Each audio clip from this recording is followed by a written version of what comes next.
exclusive finds and special deals. Enjoy live music and immerse yourself in the vibrant local art show around the historic courthouse. Don't forget dinner at one of the charming downtown restaurants during Downtown After 5 this Friday, September 13th. We're the Good Neighbor Network, FM 101.9 and AM 1450 Murfreesboro, FM 100.5 Smyrna, audio and video streaming at wgnsradio.com. This is the Roundtable. A look at the news, views, politics, and people that are shaping Rutherford County.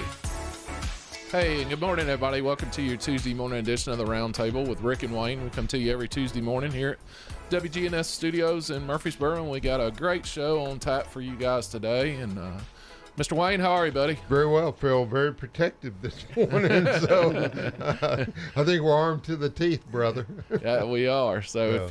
if you're tuning in and you got internet around you, I'd jump on YouTube and get on Big G TV right now. So we got some of Rutherford County's finest in here with us this morning. But, Amen. Did you enjoy your football weekend, man? You know, I did. My Raiders kind of, we knew they were going to have a tough time down in the Grove at Oxford, but hey, just one game. We're hitting a conference schedule, so I'm still optimistic that we can have a good showing from here on out. Well, I didn't get anything done. It's the first football weekend. It was pretty nice. Yeah. My grandbaby had a birthday party, and she played soccer that morning, so I did all the granddad duties. I think I OD'd on football. Hey, talk about the NFL thing down in Brazil. Did you get to see that? I missed it, unfortunately. The field, it's a soccer field. I don't know what the difference is, but that first half, nobody could stand up. They stayed on their butts more than they. Oh, really? It's slippery? Yeah. Well, I guess it was the turf. Well, they probably keep the turf shorter. Yeah. In football, usually grass fields are thicker. Second half, I Taller. guess they put on longer cleats. But Yep. I just thought that was not a good showing for the NFL on that. But high school football, goodness, I still think the 6A championship comes through Rutherford County. Sure does. So, Sure does. but a little cooler. I think fall. Isn't that nice? is, I actually opened the windows last night. yeah. It was pretty nice. Walk out and go, ooh, Yeah. okay, not a heat index anymore. So this morning, thank you for inviting all these public servants this morning, Rick. We have with us Sergeant John Acton, Sergeant Dustin Cox, and Deputy Dolan Miller. And not only law enforcement, but we have military and some amazing professionals here. God bless you for your service, and thank you for being with us. Thank you. Thank you. Thank you, sir. I don't know if we have a pecking order here, but if y'all could, John closest to yeah, you. maybe like Rick said, let's talk about yourself a little bit, and we feel like we know you so well anyway. Yep, go ahead, John. Yep. Sergeant John Acton. I've been with the Rutherford County Sheriff's Office for 25 years. I've been a school resource officer since 2002. Started out at Smyrna High School, did 19 years at Smyrna High School. Was promoted to sergeant. Went to Brown's Chapel for 3 years. And then they pulled us out of school to be supervisors only, and kind of fill in where there was a officer out of school. We go and fill in so that school wouldn't be empty, and that's what we've been doing. And so far, it's worked out pretty good. Also, United States Marine. They're 4 active, 4 reserve, infantry, and good times, bad times, but good times. Miss a lot of what the Marine Corps had to offer, and some of it I don't miss. But anyway, it was a great period of my life, as well as being a deputy with the Sheriff's Department. Sergeant Cox. Good morning, Sergeant Cox here. About 19 years in law enforcement, going on my 18th year here in the School Resource Officer Division. Spent, 4 years as Sergeant Acton's partner when I first came over years and years ago. Nothing like walking back into your old high school you graduated from and seeing the same old principal there looking at me saying, man, never noticed you would ever be an SRO here at school with all the trouble you caused in school. So it was a blessing. Spent the last, it's been about 12 years at Thurman Francis Arts Academy. It was a blessing being with both of my kids for 8 years there. Got promoted about 4 years ago, and after my promotion, they took me out of schools to be a supervisor. Turned out to be the admin sergeant over the SRO division. Was the crossing guard commander, so I had to deal with crossing guards every day. Bless your heart. Receive phone calls and complaints, and it was tough. So, supervising 60 some odd crossing guards plus the schools I supervised was tough. No military experience. Played baseball when I was in high school and a little bit in college. So many surgeries occurred for being a catcher for about 20 years, so just could never pass the physical and just never went that route. But, I'm grateful for the two people sitting beside me because, taking that time away from family for our country is, I will always be grateful for the people who did that and served for our country. So that's a little bit about me. Yes, sir. Deputy? I'm Deputy Miller. I'm the new guy. I'm the new one. So I've been in law enforcement about 8.5 years. I've been with Rutherford County this is my 7th school year. Spent 5 years at Riverdale High School. I've spent the last 2 now at Smyrna Middle. Best job in the world. So I spent 4 years in the Marine Corps with 2nd LAR, which was a mechanized infantry unit. I'm a product of Rutherford County, same as Sergeant Cox here. Went to Smyrna Middle, graduated Smyrna High. So my whole family has come through the Smyrna area and the Smyrna schools in Rutherford County. So I'm just glad to be back at home in Smyrna.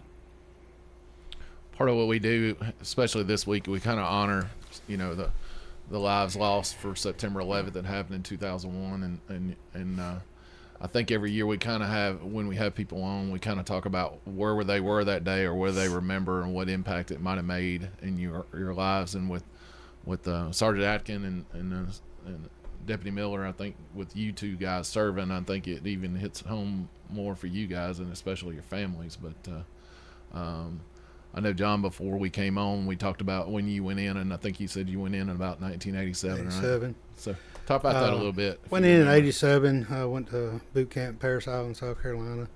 Went to infantry training school. Did my time, in the Marine Corps. Came out, got in the reserves. Went back to school here at MTSU. Graduated MTSU and just went to work. Started working originally with the Department of Youth Development, which is now DCS. And did some time there, and I was a youth service officer for Wilson County, and then got into law enforcement. I started out in Hartsville, Trousdale County. I worked there. They actually put me through the academy, but it was $7 an hour. And I had to move to Trousdale County, which I love Trousdale County. It's a beautiful county, but just not a whole lot of places to live there. So ended up getting hired on with the Sheriff's Department here in 2000 and love it. Couldn't ask for a better job. Getting back to, I guess, reserve status, I actually got off active duty and came back and was in the reserves, got activated and sent over to the Middle East in the first Gulf War.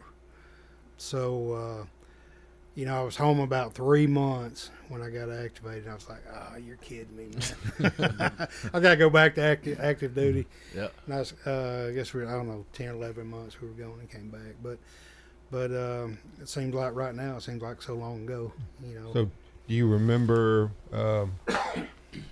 what you were doing that morning when the planes hit the 9/11. Yes, I had actually worked till I was working midnights. Got off at 4 in the morning, and or 2 in the morning, I think it was. Yes, 4 to 2, and I had left Rutherford County, was going to Knoxville to see my parents. I got to Knoxville, instead of waking my parents up, I just crashed on the couch there. And then my mom actually came in and woke me up and said, look, you need to look. A plane crashed into the World Trade Center in New York. And I knew it was her, probably 7 or 8 o'clock, whatever time it was.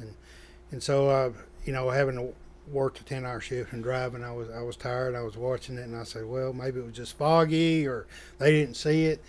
And about the time I said that, the second plane crashed into it. And I said, Mom, that's not an accident. Yeah. And bless my mom's heart, rest her soul, she started crying. You know, she was really upset and didn't really understand how people could be that way.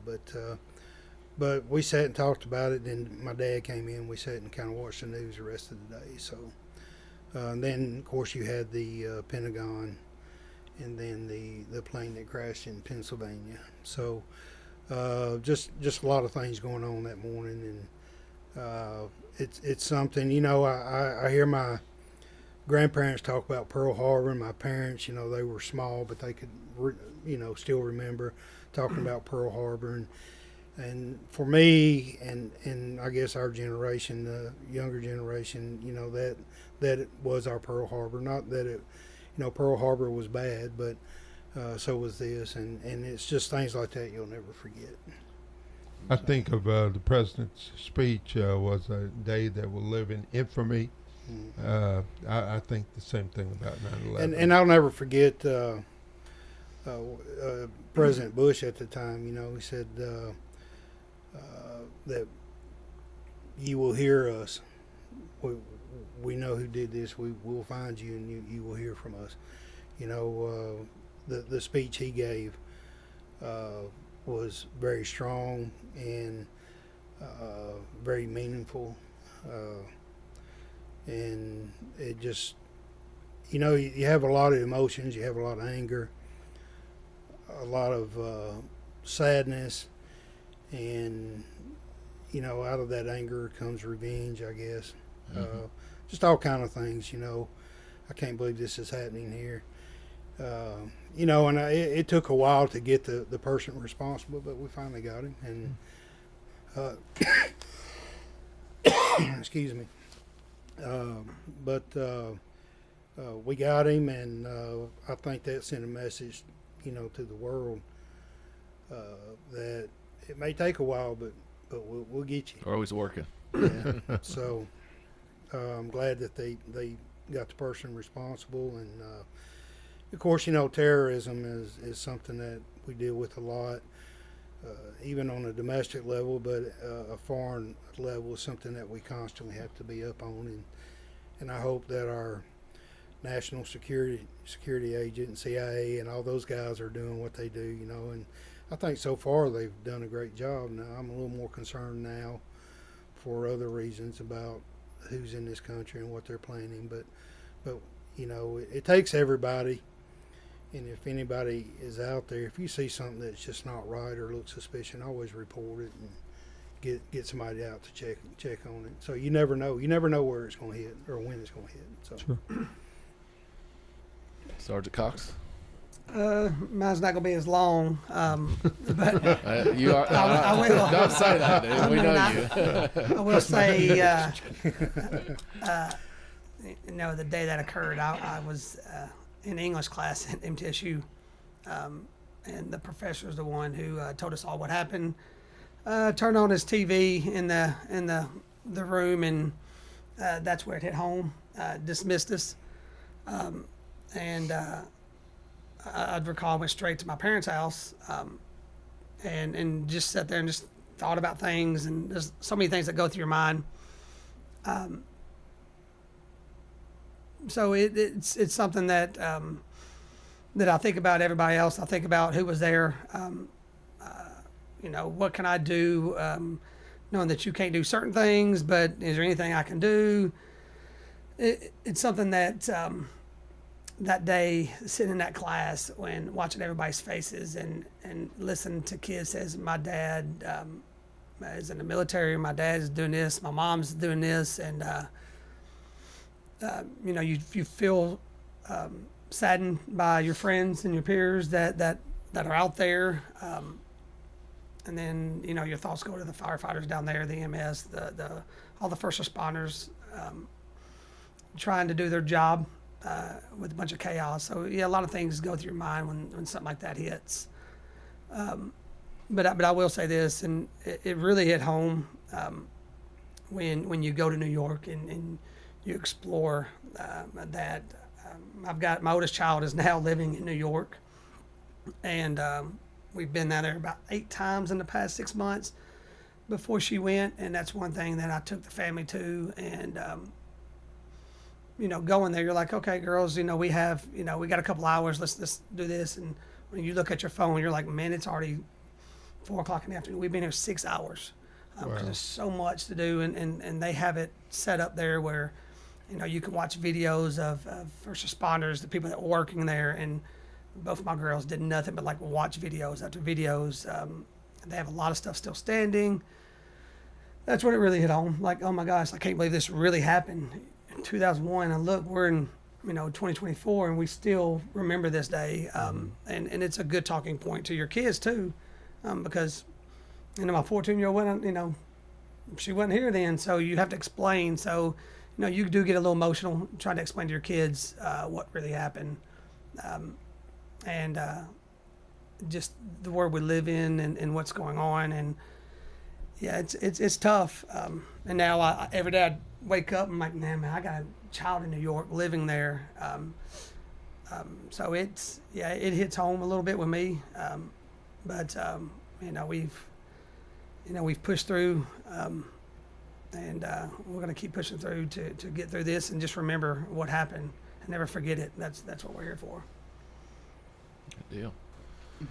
Deputy Dallin Miller. So I was actually on my way to Nashville. I graduated in 01. I was traveling up 24 with Elvis Spann. There's a name you ain't heard in a while.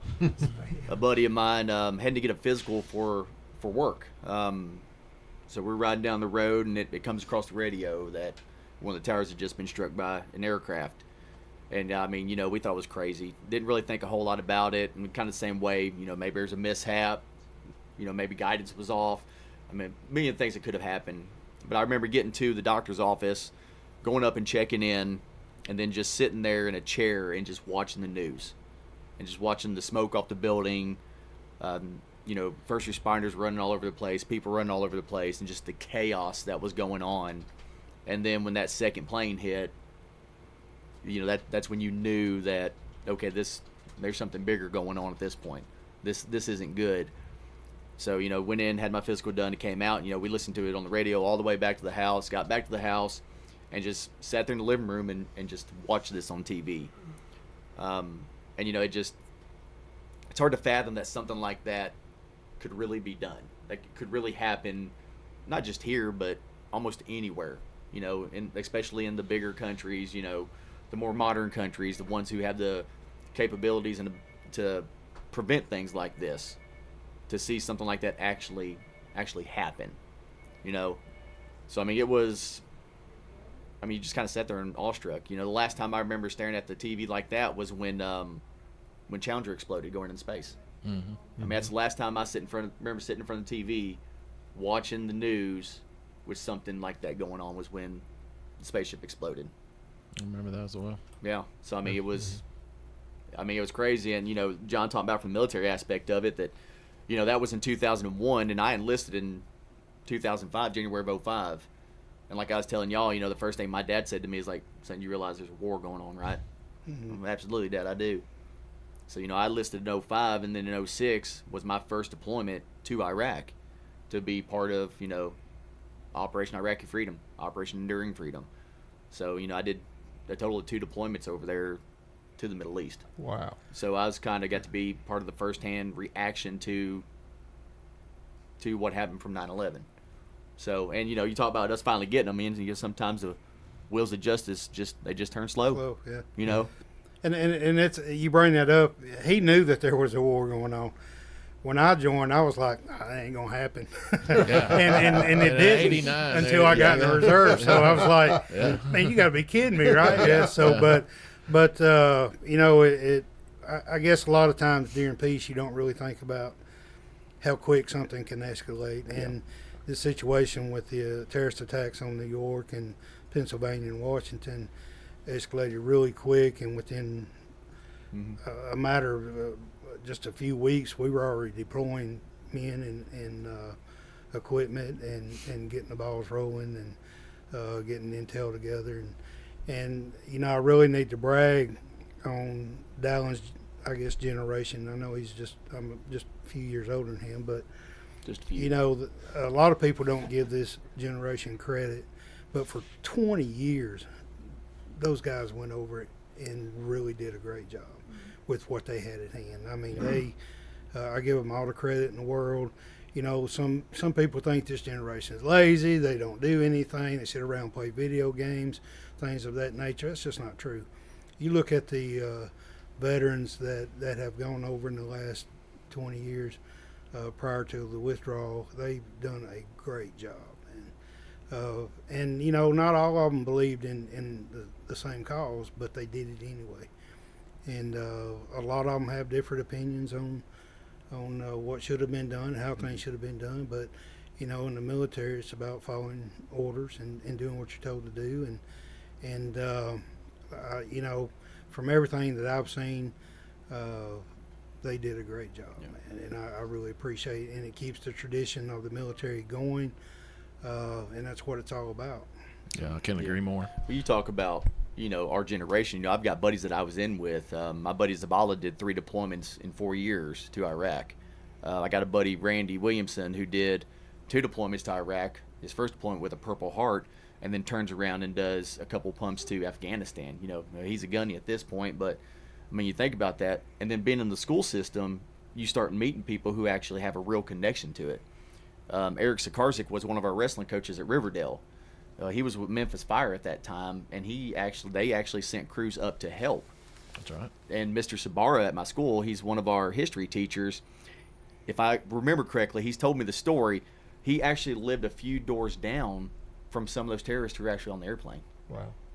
So, his story of 9/11 is completely different from my story or John's stories or any of us. And every year during 9/11, he always does a big 9/11 thing in his class. And he asked me, he's like, hey, would you come down and speak with it? It gives me an opportunity to get with our kids. But his view of 9/11 is like nothing I've ever seen. Listen to his story of living down the road from some of the guys who actually participated in the hijackings. Wow. So, it's crazy. It's a small world. And I don't know. We're going to take a break real quick. No. So we'll continue the conversation because I got a little bit to add to what y'all are talking about. You listen to Rutherford County SROs. We got Sergeant John Atkin, Dustin Cox, and Deputy Dallon Miller. But we're going to take a first break and be right back with you.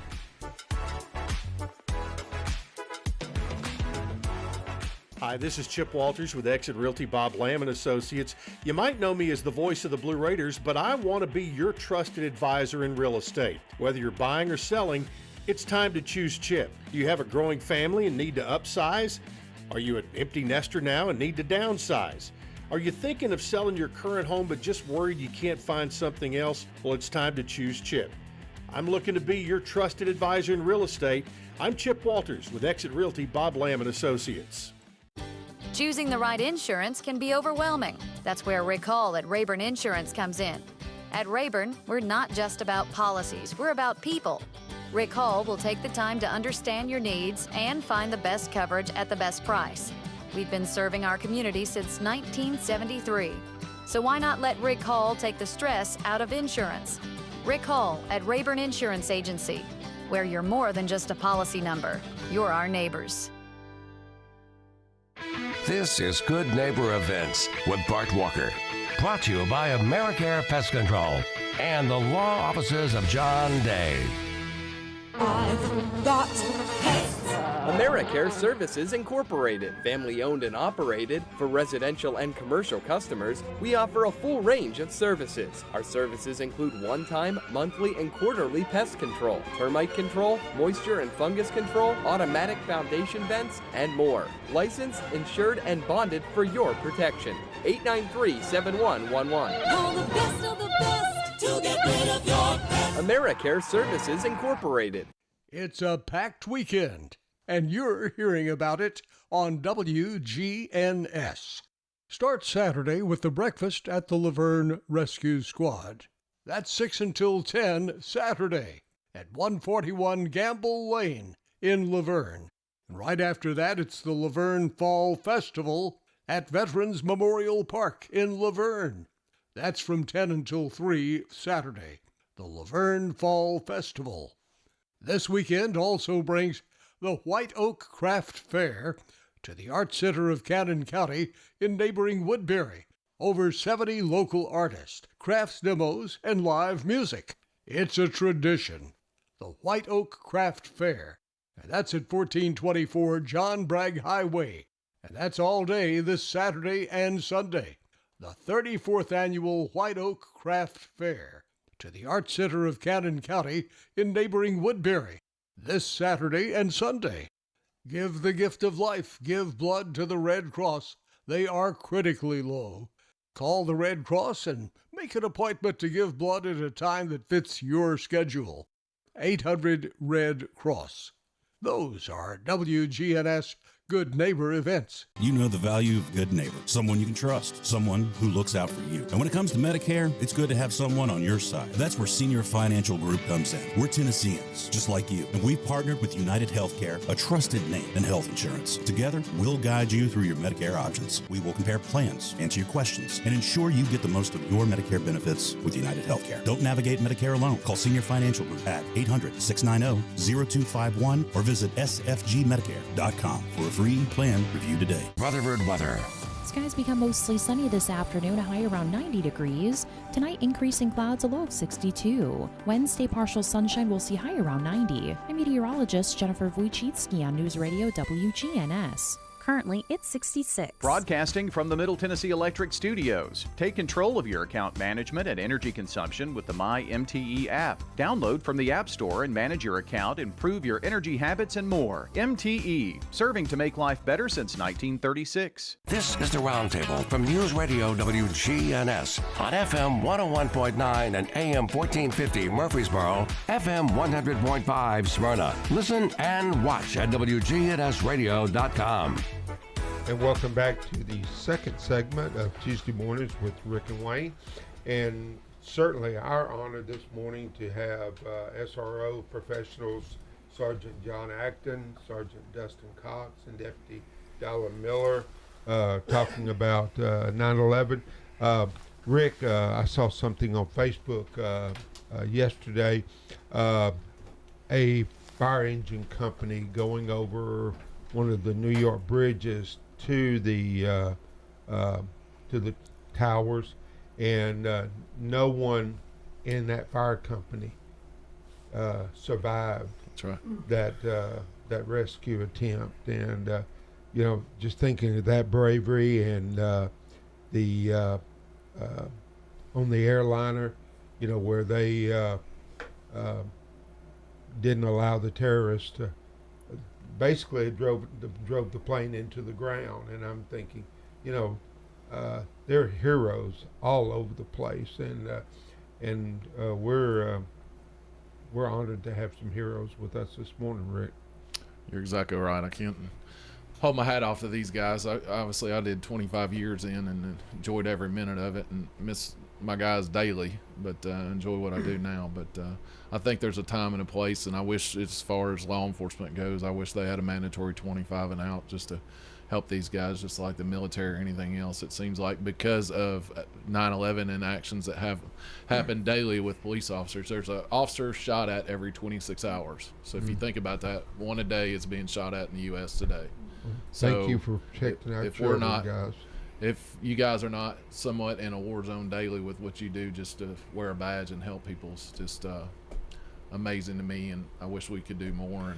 And I'm out of politics for the most part now, and so is Wayne. But if we were still in, it would be my main focus to fight for. But hey, let's talk. Go ahead, John. I was just going to say, firefighters are a special breed, man. Anybody run into a burning building has my respect 100%. They just, to run into a burning building or to get close to a burning building and enjoy what they do is just unbelievable. I mean, I've been on a lot of house fires and stuff. You can feel the heat from 100 feet away or whatever, wherever your car is. And these guys are right up on it, man. And they save lives every day. Same with our EMS. They get to a scene, they don't know what to expect. And, police officers may help pull somebody out of a car, but these EMS, and they have to put them in the ambulance and work on them until they get to the hospital and they're mangled or, just some ungodly scene that they have to look at every day and deal with. My heart goes out to them, but they do a great job, and we're blessed here in Rutherford County with our EMS guys that they do a good job, and our firefighters. So all kudos to them, man. They do a great job. Well, you having said that, I'm thinking back to the Covenant with the police officers responding to that shooting, and they went in not knowing what they were facing. Right. So y'all do the exact same thing. It's different, but it's still dangerous. Yeah, we're really blessed here in Rutherford County that we do a lot of active school shooting training. I believe that we are prepared, but it's still a difficult situation to prepare for sometimes. Maybe on one side of the building, it takes place on the other side or whatever the deal is. But I do believe all our officers that work in the school are dedicated to their children, dedicated to that school, and are 100% prepared to protect those kids at any cost. Yep, I agree. Perspective-wise, I was going to bring up about Smyrna, and like on 9/11 when it happened, and me personally, July 12th of 2000 is when the Captain D's murders happened in Smyrna. So I was assigned to that, and had a partner at the time, Rick Stout, that worked for TBI, and we were pretty much Rick squared. We worked together on everything, and we had by that time we had done America's Most Wanted, and we had a suspect identified and done surveillance on that person and was doing what we could to get indictments for that person. And 9/11 hit that morning, and we would meet every day at Smyrna PD in the mornings and then go out to wherever we needed to go that day. And we were stopped because they were trying to get airplanes out of the sky. We didn't know what to do. We didn't know if there was going to be more to happen or what was going to happen. And of course, then I had a member of TBI there and a couple other agents, and we were listening to what TBI was getting from the federal side to see what was next for our country, and we weren't getting anything. So the only thing we had was what everybody else was watching on TV, and you'd think, well, law enforcement, you'd get some kind of teletypes that were going out or anything. There was nothing. We never got it. We were like everybody else in the country. We were listening to our radios and watching TV and standing by to see what happened. And then, and of course, in the coming days, and like you said, Memphis and other departments started sending units. I think there were some Smyrna Rescue Squad members that was active then. I think a few of them even went up, but there were so many people and so much going on. They never got within 20 blocks of that area. They were directing traffic on the outer perimeter, but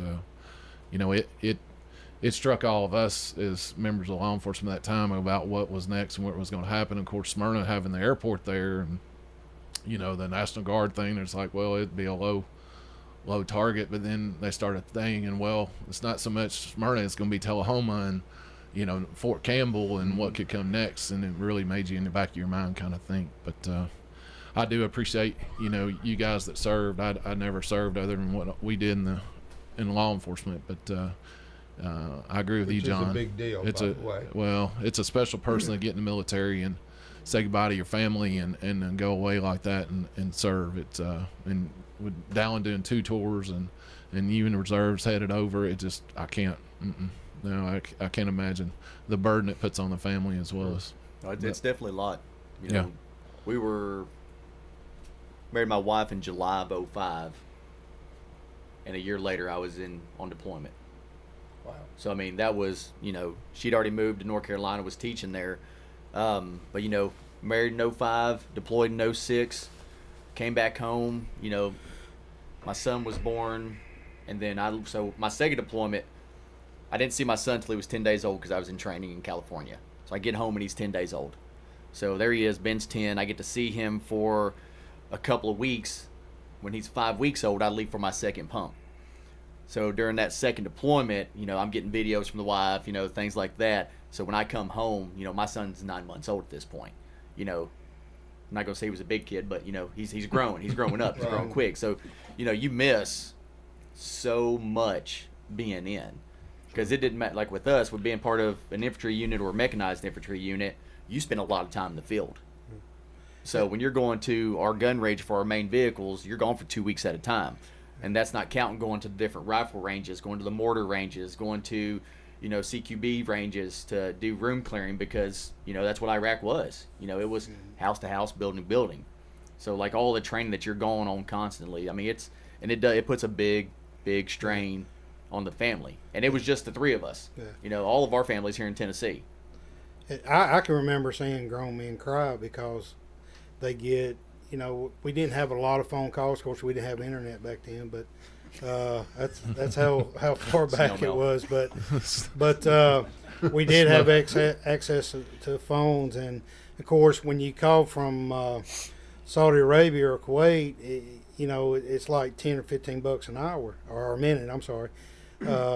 In regards to the phone call, and you're also 7 hours difference from back home, 8 hours difference time wise. I mean, it may be 3 o'clock in the morning, when you have an opportunity to call, but they find out that their child is born and they're not there, they're upset, and I can remember, just kind of putting your arm around that guy, that Marine, saying, hey, it's gonna be okay, we'll be home, you'll get to see your kid. But the fact that they missed the birth, I don't care how old you are as far as missing the birth of your child. It was an emotional heartbreak for them, and I felt sorry for them. So, but it is a big sacrifice to leave your family and to go and take care of business wherever that business may be. But I appreciate those guys, and I still stay in touch with some of them, and of course all their kids are grown now, but it's good to talk with them and see what's going on with them. Let's talk SROs a little bit, shifting gears. So we're 5 days out from the latest school shooting that we had down in Winder, Georgia, at Apache High School, and you guys do a lot of work and did a drill over the summer. But you're constantly training and talking and things. But let's talk about that a little bit. But I guess Sergeant Cox, you're being handed the microphone, so you're probably the best to talk about this. This is opposite. I think that's why I'm a sergeant. Let me just pass it back to Ezra. I'm just kidding. I've known Alan for my whole life. During the summer we had a big drill, let's say, with Rutherford County schools and all the SROs held at Siegel, and it's the first time in a long time that I can remember in 17 years that we got everybody involved. The teachers, had EMS, we had EMS, we had fire, we had SWAT was out there, all the SROs, we had deputies out there, and you name it, they were out there. MPD was out there. Couple school board members showed up just to see.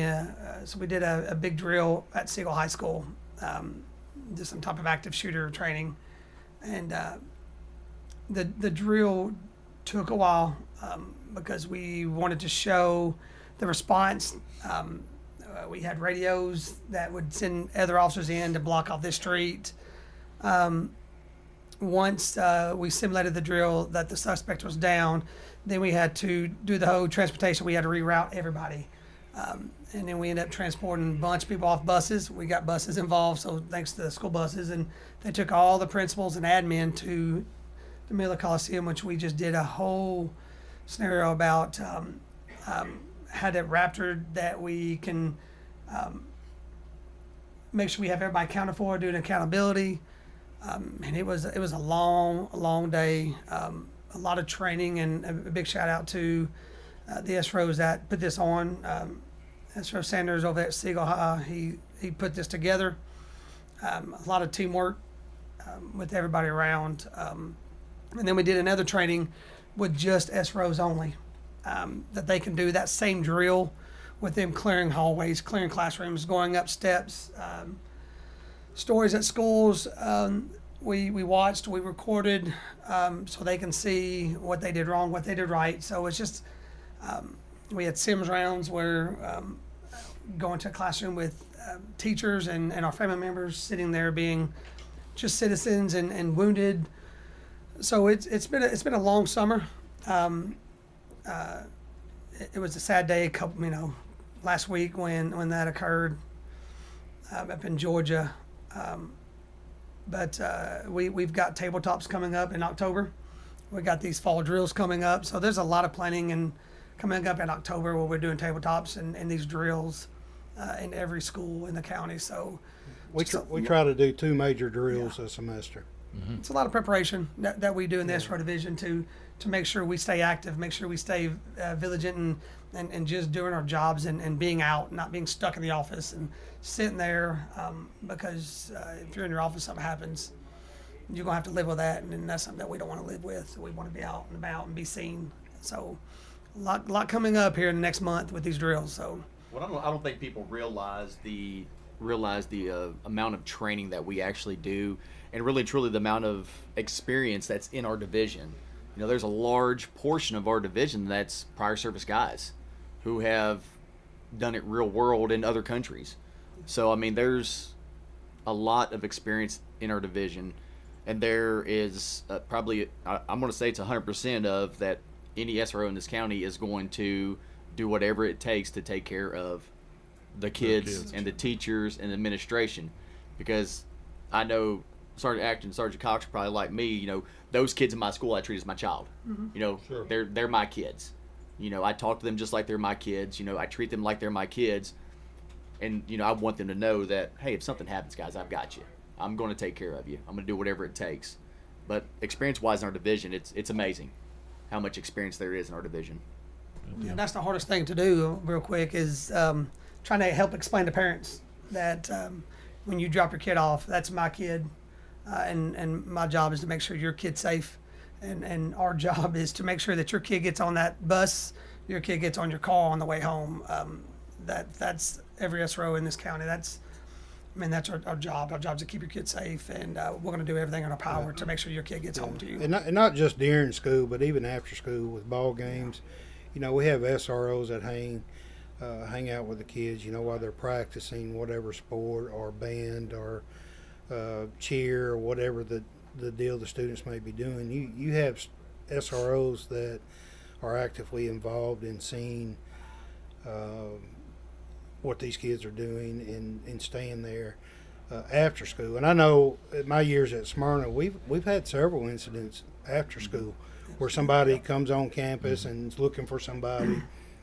And we've always been, able to take care of that issue. I think the kids are quick to let us know what's going on, come and get us when there's a situation or something they're not sure about. They'll come talk to us and let us know what's going on. So, we serve a lot of functions in the school. Exactly right. We're going to take our second break here. You're listening to Rutherford County SROs, Sergeant John Atkin, Dustin Cox, and Dallin Miller. But we're going to take our second break and be right back with you in just a minute. Lowe's knows to start fall projects, you need reliable outdoor power equipment from Ego. Right now, get your choice of a select 56-volt blower or chainsaw for $249. The 56-volt technology powers over 80 tools, so you can switch from blowing leaves to cutting trees with ease. Save time and money with Ego, the #1 rated brand in cordless outdoor power. Valid through 10/2, while supplies last. Selection varies by location. Item number 5207558 and item number 4354078. Warning, the following ZipRecruiter radio spot you are about to hear is going to be filled with F-words. When you're hiring, we at ZipRecruiter know you can feel frustrated, and you can spend a fortune trying to find fabulous people, only to get flooded with candidates who are just fine. Fortunately, ZipRecruiter figured out how to fix all of that. We find the right people for your roles fast, which is our absolute favorite F word. Just go to ZipRecruiter.com/free to try ZipRecruiter for free. That's ZipRecruiter.com/free. At Bud's Tire Pros, we sell all major brands of tires, and we invite you to stop by today for that next set of tires. Or maybe you need us to check out your vehicle before you head out of town. We offer everything from brakes to batteries, alignments, and more. No appointments necessary, just stop on by. I'm Allison Mitchell with Bud's Tire Pros. We're located on East Main Street, exactly 3 miles from the town square, 1 mile past Rutherford Boulevard. Visit us online at budstirepros.tn.com. All right, guys, if you're only middle-aged but wondering why it seems harder to keep up, you're not alone. It may be caused by low testosterone. Testosterone therapy, or TRT, can help you get back to your best. But not just any TRT, not those websites offering only basic treatments. You have to see the provider specialist at Low T Center. They offer advanced personalized treatments with over a decade of experience. At Low T Center, you'll start with a simple test and get your results in about 25 minutes. Go to lowtcenter.com to book your appointment online. lowtcenter.com. Low T Center, reinventing men's healthcare. This is the Roundtable from News Radio WGNS on FM 101.9 and AM 1450 Murfreesboro, FM 100.5 Smyrna. Listen and watch at wgnsradio.com. And welcome back to our third and final segment of Tuesday Mornings with Rick and Wayne. And it's been our honor to have 3 American heroes with us this morning: Sergeant John Acton, Sergeant Dustin Cox, and Deputy Dollar Miller, who's with the SRO program, basically looking after our children in schools. And God bless you for that activity. Thank you. I asked you a question, about with the people that do these shooting, these students. I know you try not to stereotype anybody, but there's got to be some. I would think some traits on people that go in that direction. I guess. Well, I think there's a lot of red flags that we sometimes look for, but not limited to just those red flags. There's characteristics and things that experts say you need to look for, and one such being a loner or something like that. But that's not always true. Sure. But is it a red flag? Yes, it possibly could be. A lot of people say that these shooters have been bullied, and that's the biggest and only issue they have, which that may be something that's going on in their life. But if you have, to me, and what I've experienced or seen or read or researched, bullying may be one thing of many that's going on. And if you have somebody that's going to do a school shooting and kill themselves or whatever the deal may be, there's a whole lot more going on in that person's life than just bullying. Yeah. I don't think you can limit that to bullying. Sure. Now, can bullying be the thing that pushes them over the top? Absolutely. Nobody likes to be bullied, and I get that, but I think it's just a combination of a lot of things or issues going on in that person's life that causes them to snap and do what they do. And even if we found out, our experts found out what's causing it or what's going on, I don't know that we can ever stop it. I would like to say we can. I would want us to be able to stop it, but it's just one of those things that's hard to predict. But if you see a child, and I've always tried, the kids that were constantly, say at Smyrna, that were getting in trouble or constantly not doing what they're supposed to be doing, I always try to talk to them. Now, some of them don't want to talk to the police, and I get that. It's not going to stop me from saying good morning or how you doing, because sometimes being nice to them when they walk in the door, is the best thing you can do. And for example, I did have one kid walked in. I said, "Good morning. How you doing?" I don't talk to police. Okay. So every morning it was good morning. How you doing? Hey, I like those shoes you make, man. They make those in my size, whatever, you know. I like that outfit you got on or whatever. You know, and within 2 years, we were talking like we were buddies, man. So, but you just got to be consistent and you know, try to ignore the negative that you're getting from them. So there's a lot of good in kids. You just got to find it. Yeah, that's right. Sergeant Cox, I think we're rounding this up, but I think the 9/11 schedule for the sheriff's office, kind of go into that a little bit and what's going on. Yeah, absolutely. Tomorrow morning at 9 o'clock in the morning is when the Rutherford County Sheriff's Department is going to do their 9/11 remembrance ceremony. Go a little bit. We got a big schedule starting at 9. It should last about an hour.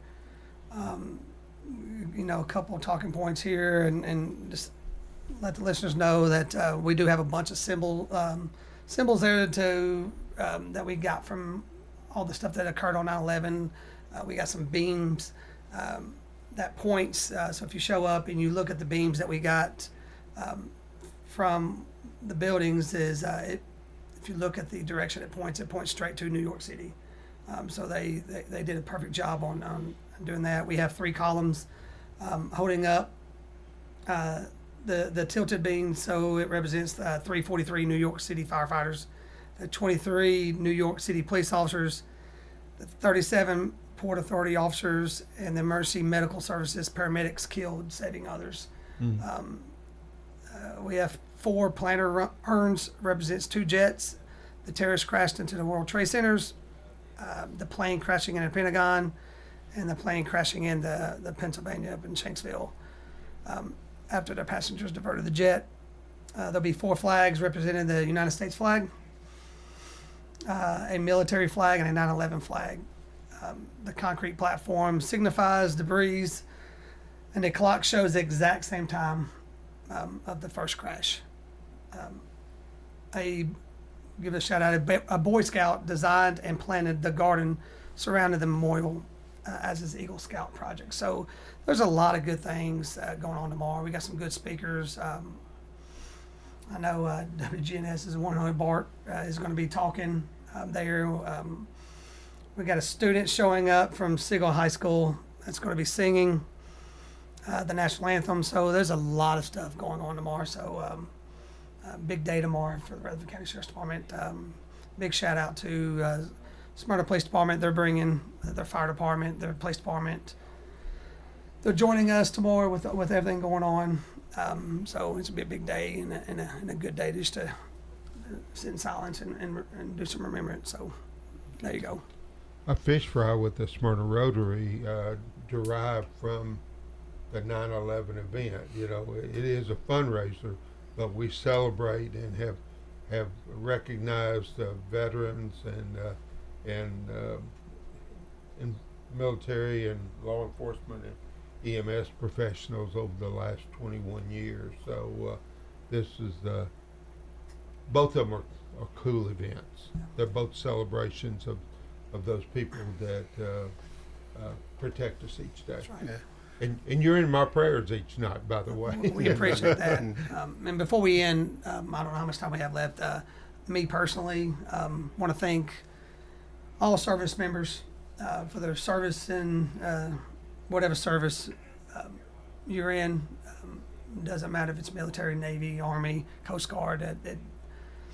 You know, I can speak for everybody I know and everybody in here in Rutherford County. We appreciate everybody who took that time to go serve our country and to give us the freedom that we have. So thank you to everybody. John, Dallin, thank y'all so much for what y'all have done and to continue to grow in law enforcement. So I couldn't be grateful to be y'all's friends and your brothers in law enforcement. Amen to that. Amen. Hope everybody enjoyed the show today. I just want to mention real quick, we've had Colonel, I'm just throwing by Gary's last name.